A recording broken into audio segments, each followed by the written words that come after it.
Hello everyone, welcome to Vikramas. तो दोस्तों, जैसा कि आपको पता है कि एसएससी के एग्जामिनेशन का सीजन आ चुका है। हर महीने कोई ना कोई एग्जामिनेशन देखने को मिल जाएगा आपको, चाहे सीजीएल हो, सीपीओ हो, सीएचएसएल हो या फिर एमटीएस ही क्यों ना हो, स्टेनोग्राफर और भी बहुत सारे एग्जामिनेशन है, प्रीलिम्स है, मेंस है, अलग अलग एग्जामिनेशन आपको देखने को मिलेंगे। वैसे सिचुएशन में आपके लिए शॉर्ट रिवीजन टेक्निक लेकर मैं आया हूं आपके सामने, जो कि आपको और भी वीडियोस दिख रहे होंगे एसएससी के। यहाँ पे आपको देखने को मिलेंगे एसएससी में आपके जो मोस्ट प्रोबेबल क्वेश्चंस हैं, जो कि आने की संभावना बहुत ही ज्यादा है, उन क्वेश्चंस के लिए मैं फैक्ट का एक सीरीज चला रहा हूं, जिसमें कि अलग अलग सब्जेक्ट्स क्वेश्चंस आपको देखने को मिलेंगे। तो आज हम पढ़ेंगे सोशल रिलीजियस मूवमेंट के बारे में, जिसमें कि हम जानेंगे कि ऐसे कौन कौन सी चीजें हुई थी जो कि चेंजेस हुए थे उन दिनों। तो चलिए स्टार्ट करते हैं आज के इस लेक्चर को। देखिए यहाँ पे ईयर दिया हुआ है कि कौन से साल में किस ऑर्गेनाइजेशन को एस्टेब्लिश किया गया था। यहाँ पे प्लेस दिया गया है क्योंकि आजकल एसएससी में देखा गया है कि प्लेसेस भी पूछ दिए जा रहे हैं। यहाँ पे उसके फाउंडर का नाम, उस ऑर्गेनाइजेशन का नाम दिया गया है और इस तरफ उसके फाउंडर का नाम दिया गया है। 19th और 20th सेंचुरी में जितने भी सोशियो रिलीजियस मूवमेंट हुए थे इंडिया के अंदर में, उसके बाद जो भी उसमें चेंजेस देखने को मिले थे, उसमें क्या हुआ था, उन सारे चेंजेस को लेकर हम आपके सामने लेकर आए हैं। ऑर्गेनाइजेशन, प्लेस और उसके फाउंडर का नाम। तो चलिए सबसे पहले हम देखेंगे 1815 में कलकत्ता में आत्मीय सभा को एस्टेब्लिश किया गया था। किनके द्वारा? राजा राम मोहन रॉय जी के द्वारा। जी हाँ, एक बहुत ही एमिनेंट पर्सनालिटी जिन्होंने भारत के समाज को बहुत ही तेजी से बदला। उन्होंने मॉडर्नाइजेशन की तरफ भारतीय सोसाइटी को बहुत ही तेजी के साथ आगे की तरफ पुश किया और इनको भारतीय क्रांति का अग्रदूत के नाम से भी जाना जाता है, भारतीय राजनीति के अग्रदूत के भी नाम से जाना जाता है। राजा जो इनका नाम था, यहाँ पे राम मोहन रॉय ही लिखा, लेकिन इनको राजा ही बोलते थे। राजा की उपाधि इनको दी थी अकबर द्वितीय ने। एक बार जब इंग्लैंड गया तो इंग्लैंड से वापस ही नहीं आए, उनका वहीं पे देहांत हो गया। आगे चलकर उन्होंने स्टेब्लिश किया था कौन सा? 1828 में ब्रह्मो समाज राजा राम मोहन रॉय के द्वारा ही स्टेब्लिश किया गया था। देखिए ये सारे के सारे जो कि सोशियो रिलीजियस जो मूवमेंट के लोग थे, कहां से आ रहे थे? बंगाल से ही आ रहे थे। 1829 में कलकत्ता के अंदर धर्म सभा बनाया गया, जिसको एस्टेब्लिश किन्होंने किया था? राधाकांत देव जी ने। वहीं में अगर आपसे बात करूं, 1839 में कलकत्ता के अंदर में तत्वबोधनी सभा एस्टेब्लिश किया गया था। किनके द्वारा? देवेंद्रनाथ टैगोर जी के द्वारा, जो कि गुरुदेव रविंद्रनाथ टैगोर जी के क्या थे? पिताजी थे। तो आप याद रखेंगे देवेंद्रनाथ टैगोर जी के द्वारा क्या एस्टेब्लिश किया गया था? कलकत्ता के अंदर में तत्वबोधनी सभा, देवेंद्रनाथ टैगोर। अब देखिए निरंकारीज एक अलग सा सेक्ट था, जिसको कि दयाल दास देरा डर बारा सिंह और रतन चंद जैसे लोगों ने इनको क्या किया था? एस्टेब्लिश किया था। 1840 में किन्होंने किया था? पंजाब में। निरंकारी का क्या मतलब होता है? ऐसे भगवान, ऐसे आत्मा या फिर ऐसे सुप्रीम पावर जो होगा, जिसका कोई आकार ही नहीं है, निरंकार है। हम देखते हैं ना कि भगवान के अलग अलग पोस्टर्स में देखते हैं, चाहे क्राइस्ट को देख ले, कृष्ण को देख ले, राम को देख ले, उनका एक रूप होता है, उनका एक आकार होता है। लेकिन निरंकार का क्या मतलब होता है? वैसे देव, ऐसे परमात्मा, इनका कोई आकार ही ना हो।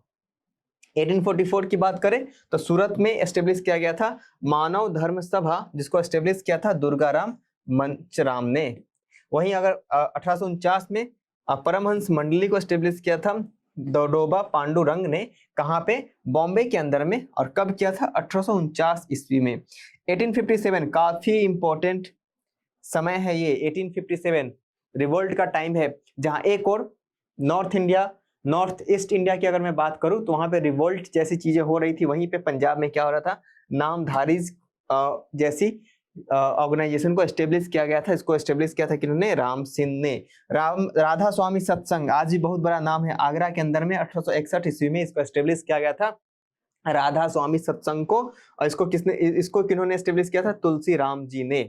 वहीं मैं बात करूं 1866 में कलकत्ता के अंदर में क्या एस्टेब्लिश किया गया था? ब्रह्म समाज ऑफ इंडिया, केशव चंद्र सेन। चूंकि ब्रह्म समाज टूट चुका था, अलग अलग साधारण ब्रह्म समाज ऑफ इंडिया, आदि ब्रह्म समाज अलग अलग पार्ट्स में क्या हो चुके थे? डिवाइड हो चुके थे। वैसे सिचुएशन में यहाँ पे 1866 में कलकत्ता के अंदर में केशव चंद्र सेन ने क्या किया था? इसे एस्टेब्लिश किया था। तो दोस्तों ये है प्लेसेस, ईयर्स, ऑर्गेनाइजेशन का नाम, और उसी के साथ साथ आपको देखने को मिलेगा कि किस व्यक्ति ने इसको फाउंड किया था। चलिए एक बार तेजी से रिवाइज कर ले सारे ऑर्गेनाइजेशंस के नाम को और उसके फाउंडर को एटलीस्ट एक बार तो जरूर। तो फाउंडर और उसके ऑर्गेनाइजेशन के नाम को एक बार याद कर लेते हैं।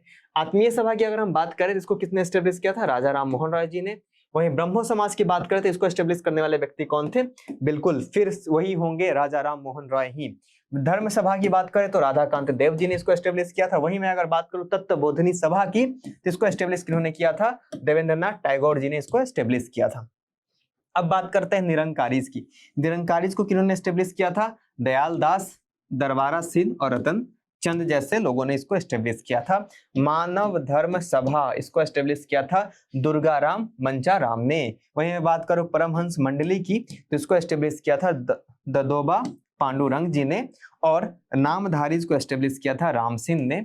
अगर मैं बात करूं राधा स्वामी सत्संग, जैसे कि मैंने बोला कि अभी के टाइम पे भी काफी ज्यादा रिलेवेंट है, इसको एस्टेब्लिश किसने किया था? तुलसीराम या फिर शिव दयाल साहब के नाम से भी इनको जानते हैं। ब्रह्मो समाज ऑफ इंडिया को अगर हम बात करें तो इसको एस्टेब्लिश किया गया था केशव चंद्र सेन के द्वारा। तो दोस्तों ये कुछ ऑर्गेनाइजेशन थे जो कि कुछ ही थे, और भी बहुत सारे हैं जो कि टाइम टू टाइम आपके सामने लेकर आएंगे, क्योंकि ये लिस्ट बहुत लंबी है। अगर मैं सारे ऑर्गेनाइजेशन, उनके एस्टेब्लिशमेंट, फाउंडर का नाम लेकर आपके सामने आता तो ये वीडियो काफी लंबी हो जाती। और मेरा ये मोटिव है, मेरा इंटेंशन ये नहीं कि लेंदी वीडियो बनाकर उसका आपका बहुत ही ज्यादा जो कीमती समय है, जो मूल्यवान समय है, उसको मैं वेस्ट करूं।